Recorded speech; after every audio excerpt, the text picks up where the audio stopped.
Yeah, I mean, especially with documentary, that kind of content, I always, whenever I have somebody on, I always like to ask, like, what were you going to shoot versus, what actually came out? Because Yeah. you can plan all you want for real documentary, reality, whatever you want to, like unscripted stuff, but Right. at some point, something's going to change, and then boom, you got a new story. And if you're not ready to be on your toes, like, you're just going to miss it. Right. And documentary is really interesting. I think people have a misconception that you shoot a documentary by shooting what's happening. Hmm. And in fact, if you just shoot everything that happens, that just leads to an impossible to cut amount of footage. Yeah, yeah, yeah. And so really the way to, there's obviously historical documentaries that are quite, are relatively easy to kind of shape the story because everything happened in the past, right?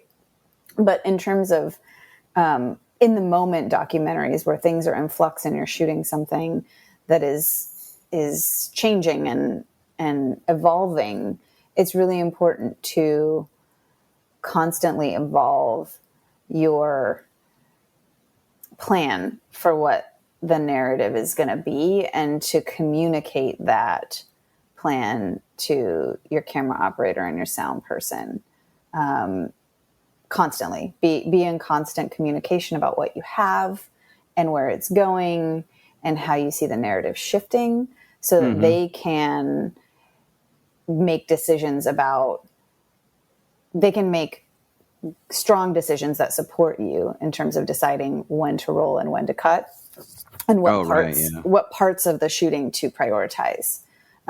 Because with documentary, you're going to be directing, but there are also a lot of moments where you're going to be depending on the instincts of your camera person and your sound person to get the right thing.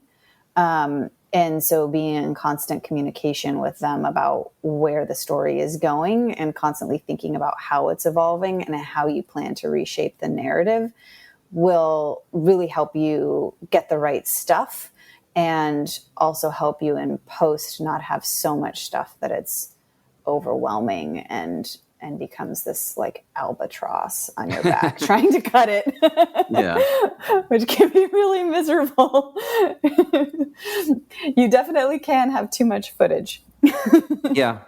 Yeah, and then you're at a point where you could make 3 or 4 films, and you could tell any kind of story you want, and like, I guess, chooser's dilemma where you have too much stuff and you get kind Right. of frozen. Yeah, yeah. Yeah, and nobody has time to cut every possible iteration of the Yeah. footage, right? And so you have to have you have to make decisions and just the more you can shape along the way, the better off you'll be in post.